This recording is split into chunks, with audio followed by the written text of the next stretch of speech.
Hello everyone, welcome back to my YouTube channel VSM Academy, the spirit of education.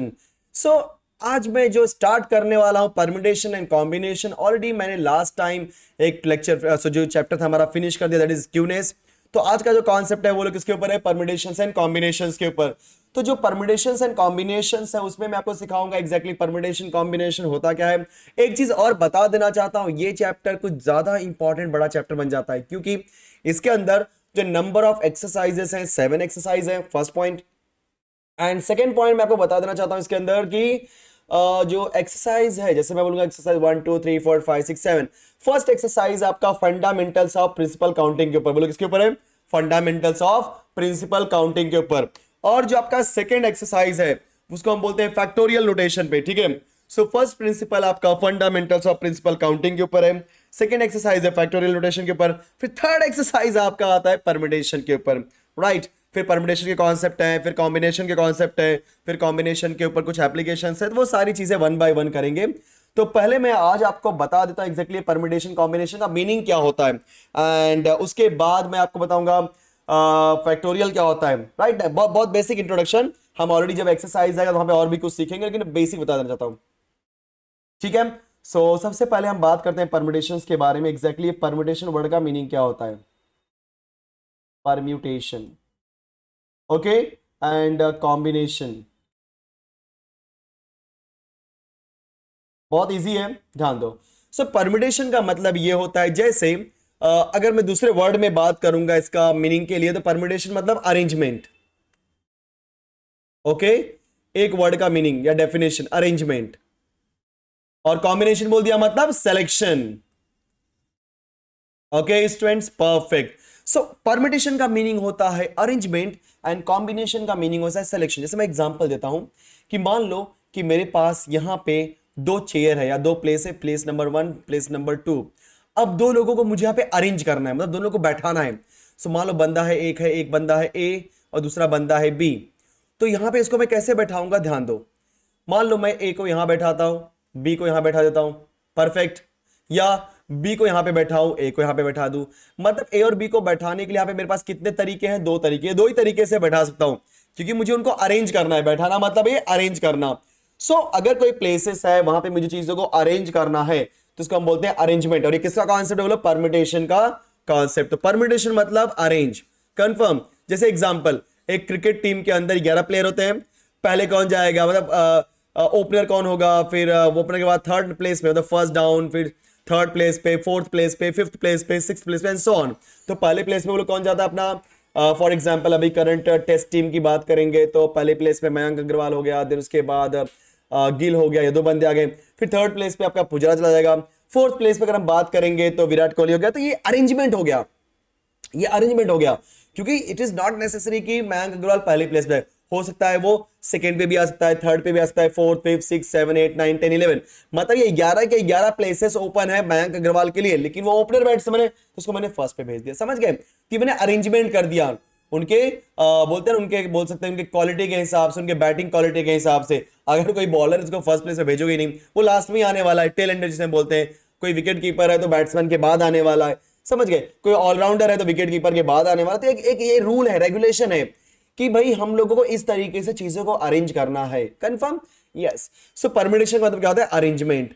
उसके बाद आपका आता है selection, okay just give me, मैंने लगता है रफ कर दिया, यस। तो उसके बाद बोलो क्या होता है, कॉम्बिनेशन। एंड कॉम्बिनेशन का दूसरा नाम बोलो क्या होता है, सिलेक्शन। जैसे एग्जांपल, अब मेरे पास 11 लोगों की क्रिकेट टीम है। अब इस 11 लोगों की क्रिकेट टीम में मान लो मुझे किसी एक को एज अ कैप्टन सेलेक्ट करना है। तो मेरे पास 11 प्लेयर्स हैं। तो player number 1, player number 2, player number 3, player number 4, 5, 6, 7, 8, 9, 10। मतलब मैं 11 के 11 प्लेयर में से किसी को भी सेलेक्ट कर सकता हूं। यहाँ पे सिलेक्शन की बात हो रही है। देखो अरेंजमेंट मतलब उनको आपस में ही अरेंज करेंगे, भाई तू पहले प्लेस पे आएगा, तू दूसरे प्लेस पे, तू तीसरे प्लेस पे, तू चौथे प्लेस पे, तू पांचवें प्लेस पे एंड सो ऑन। लेकिन 11 में से किसी एक को सेलेक्ट करना है, चूज करना है, तो वो क्या हो जाएगा, सिलेक्शन, परफेक्ट, यस। तो सिलेक्शन मतलब इसका एग्जांपल होता है बोलो कॉम्बिनेशन का। सो किसी ने भी आपसे पूछा परम्यूटेशन मतलब अरेंजमेंट एंड कॉम्बिनेशन बोला मतलब सिलेक्शन, तो कहीं पर भी अरेंज करने की बात हो रही है, समझ जाना वहां पे परम्यूटेशन का कॉन्सेप्ट यूज करना होगा।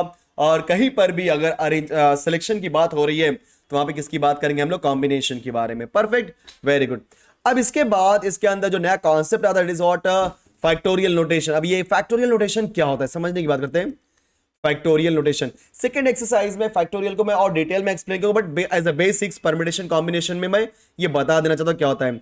सो फैक्टोरियल नोटेशन, सो जो आपका फैक्टोरियल होता है उसको हम दिखाते हैं एक्सक्लामेटरी साइन से। बोलो किसे दिखाते हैं, एक्सक्लामेटरी साइन से, फैक्टोरियल। यस, सो फैक्टोरियल नोटेशन को हम लोग दिखाते हैं एक्सक्लामेटरी साइन से।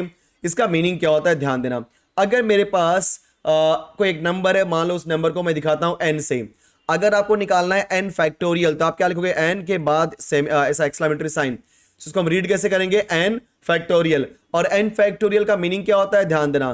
पहले आप वही नंबर लिखो, तो n है तो n लिखो, फिर उससे कम कर दो, तो n में एक कम किया n-1, फिर n-1 में एक कम करो तो क्या हो जाएगा n-2, फिर एक कम करो n-3, और ये तब तक आप कम करते रहोगे जब तक लास्ट में 1 ना जाए। 1 के पहले क्या आएगा 2, 2 के पहले क्या आएगा 3, मतलब लास्ट में 1 ना आ जाए। समझ आए? तो कोई भी नंबर दिया रहेगा हमेशा आपको उसी नंबर से कम करते हुए जाना है, और कब तक कम करना है, 1 तक, 0 तक नहीं, 0 नहीं जाना है। ओके, मेक श्योर दैट कि आपका लास्ट वैल्यू 1 हो, और सबके बीच में क्या होगा, मल्टीप्लीकेशन। चलो मैं एग्जांपल दूं इसके लिए। अगर मैं आपसे बोलूं कि अगर मुझे निकालना है 3 फैक्टोरियल, सो 3 फैक्टोरियल रूल के हिसाब से पहले क्या लिखोगे 3, फिर एक कम करो आ जाएगा 2, फिर एक कम करो आ जाएगा 1, तो 1 हमारा लास्ट नंबर है। यस, दोनों को मल्टीप्लाई करो, बोलो 3 2 6, 6 into 1 is 6, तो 3 फैक्टोरियल की वैल्यू क्या आ रही है यहाँ पे 6। अगर मुझे निकालना हुआ 2 फैक्टोरियल, तो 2 फैक्टोरियल का आपका 2 into 1, क्योंकि लास्ट नंबर 1 है, दैट इज 2 आएगा। अगर आपको निकालना है 1 फैक्टोरियल, तो 1 फैक्टोरियल मतलब 1 ही आने वाला है, क्योंकि एक ही नंबर है, 1 तक ही जाना पड़ेगा, दैट इज इक्वल टू 1। अगर इसी तरीके से अगर आपको किसी ने बोला कैलकुलेट, मान लो कि मैं आपको बोलूं इसमें क्या कैलकुलेट करने के लिए 4 फैक्टोरियल, सो बोलो 4 फैक्टोरियल के लिए क्या लिखोगे आप लोग, yes it is always starting from 4, सो 4 फिर 3 फिर 2 फिर 1, सो 4 3s are 12 and 12 2s are 24। अगर मुझे निकालना हुआ 5 फैक्टोरियल, तो बोलो क्या लिखोगे, 5 into 4 into 3 into 2 into 1। So end of the day कोई भी नंबर को फैक्टोरियल पूछेगा, आपको स्टार्ट करना है उस नंबर से, जाना है 1 तक, जितने वैल्यूज आएंगी सबको मल्टीप्लाई कर दो। सो 5 4s are 20, 23s are 60, 62s are 120, into 1 is 120, so finally the answer is 120। perfect, very good।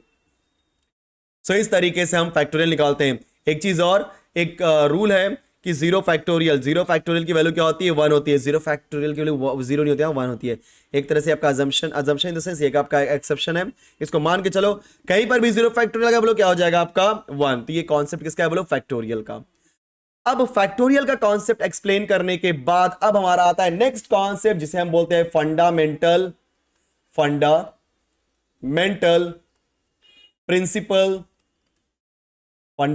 Principle of counting. So fundamental principle of counting के अंदर हम लोग यहां पे सीखेंगे एग्जैक्टली किस तरीके से नंबर ऑफ वेज की काउंटिंग करनी होती है। जैसे मैं एग्जांपल आपको बोलता हूं कि अगर मुझे फॉर एग्जांपल मैं जहां पे भी रहता हूं उस प्लेस से मुझे जाना है स्टेशन की तरफ, राइट। अब स्टेशन जाने के लिए समझ के मैं क्या बोलना चाह रहा हूं, मुझे मेरे घर से स्टेशन, मान लो मेरे घर से स्टेशन का डिस्टेंस है, मान लो 3 किलोमीटर का डिस्टेंस है, लेट्स कंसीडर 3 किलोमीटर। ओके, तो मान लो ये मैं हूं, ठीक है, सो ये मैं हूं, तो मेरा नाम लिख दिया मैंने, और ये स्टेशन है।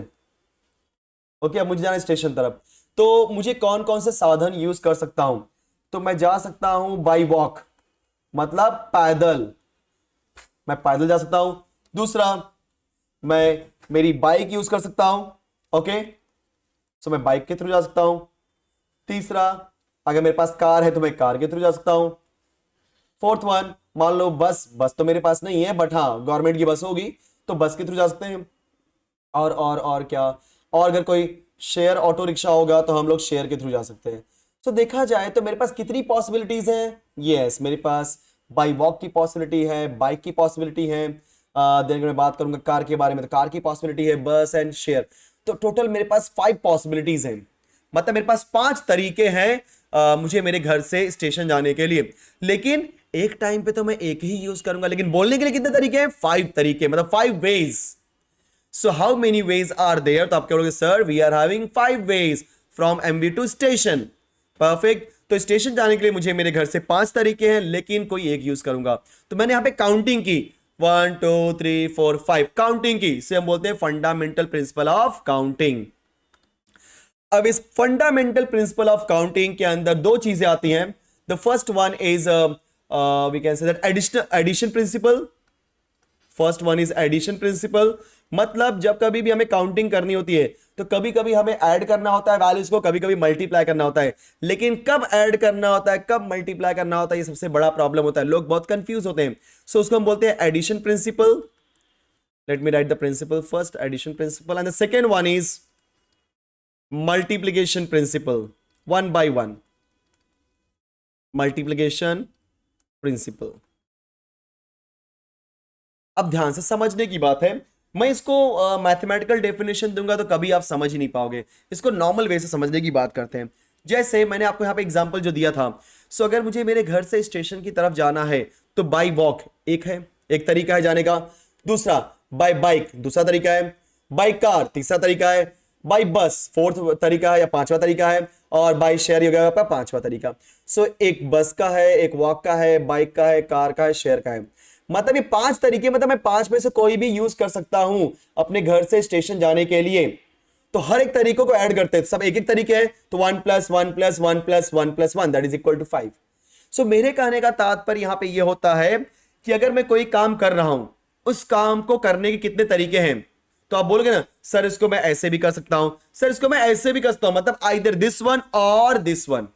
समझ आ रहा मैं क्या बोल रहा हूं, आइदर दिस वन और दिस वन। अगर आइदर दिस वन और दिस वन आ गया, इसका मतलब हमेशा क्या आएगा यहां पे, एडिशन प्रिंसिपल। सो कभी भी याद रखना एडिशन प्रिंसिपल में किसका आंसर आता है, और का। हम इस तरीके से भी कर सकते हैं, या इस तरीके से भी कर सकते हैं, या इस तरीके से भी कर सकते हैं। तो अगर आप एक ही इवेंट को मल्टीपल वे से परफॉर्म कर सकते हो, मतलब ये पॉसिबिलिटीज है। जैसे मैंने बोला ना, मुझे मेरे घर से स्टेशन जाना है, सो मैं by walk, by bike, by car, by bus, by share, auto rickshaw, वहां से जा सकता हूं। तो मेरे पास 5 तरीके कैसे हुए, आपने हर एक तरीके को ऐड कर दिया, 1 + 1 + 1 + 1 that is equal to 5।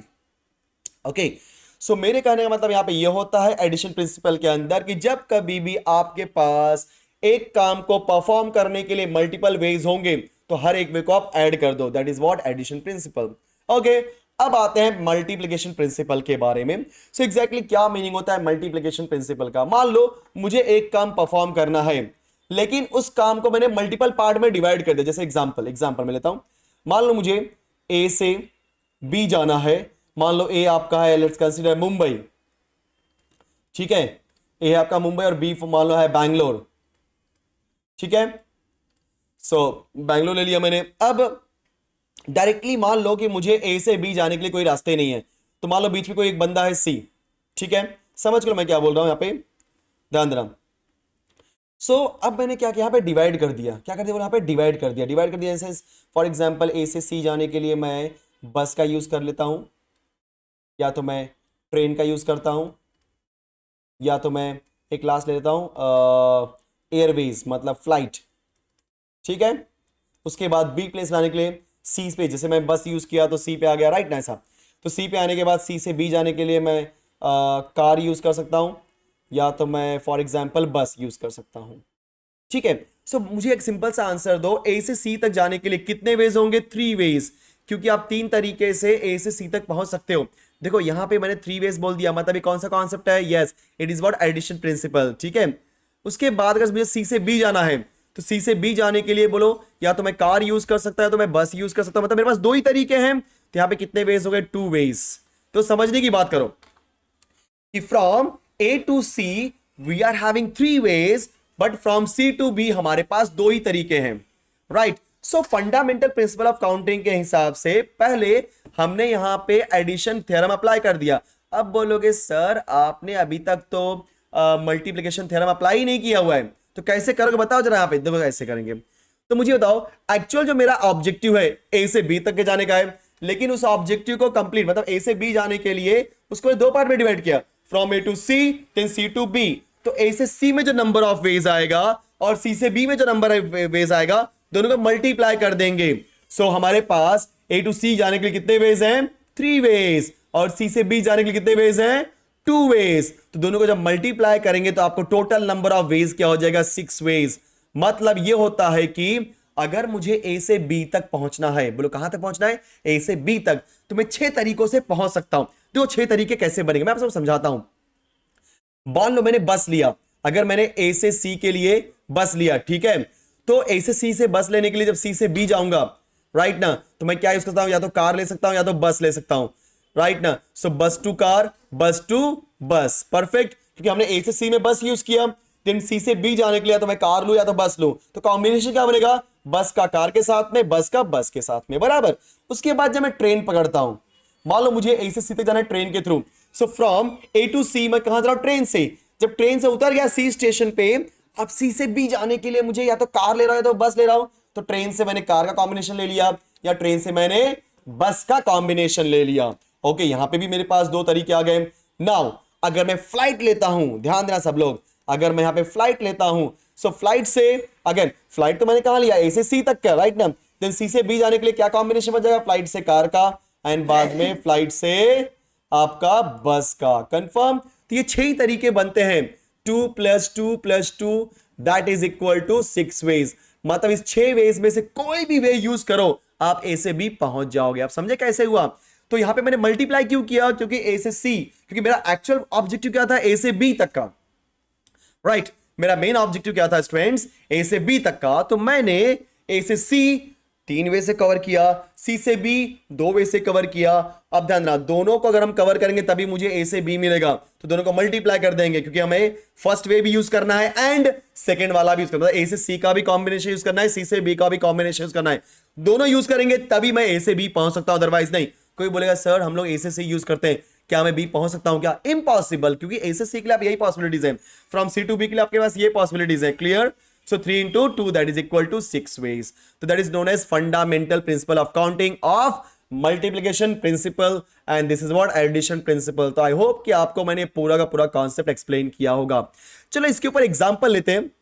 6.1 exercise में लगभग मैंने अभी तक क्या एक्सप्लेन किया कि परम्यूटेशन क्या होता है, कॉम्बिनेशन क्या होता है। परम्यूटेशन मतलब अरेंजमेंट, बहुत सिंगल और बहुत easy definition.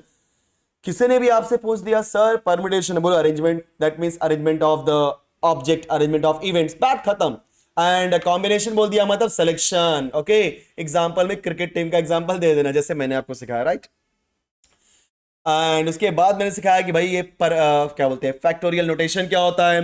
And factorial notation के बाद I have explain the concept of fundamental principle of counting, जो कि सबसे इंपॉर्टेंट है। लोग कंफ्यूज रहते हैं कि सर हम लोग कहां पे मल्टीप्लाई करें, कहां पे एडिशन को यूज करें, कहां पे ऐड करें। ये देखो मैं बता रहा हूं, ये जो प्रॉब्लम है सबके लिए होता है, लेकिन आप ये लेक्चर देखोगे तो आपको ऑटोमेटिकली समझ जाएगा हाँ इसको हम लोग इस तरीके से कर सकते हैं, क्लियर। सो अब देखते हैं क्वेश्चन नंबर फर्स्ट। मैं ज्यादा टाइम नहीं लूंगा क्योंकि आपको सिर्फ और सिर्फ इंट्रोडक्शन लेक्चर है, एंड नेक्स्ट लेक्चर में मैं इस पूरे एक्सरसाइज को फिनिश करूंगा। लेकिन आज एक क्वेश्चन करा दूंगा, 2 क्वेश्चन करा दूंगा तो आपको आइडिया मिल जाएगा। देखते हैं कितना कर सकते हैं। A teacher wants to select a class monitor in a class of 30 boys and 20 girls. In how many ways can he select a student if the monitor can be a boy or a girl? Very good. तो इसमें समझने की बात है, ध्यान देना। मेरे पास यहाँ पे जो बॉयज हैं, बोल कितने बॉयज हैं, 30 बॉयज, ओके।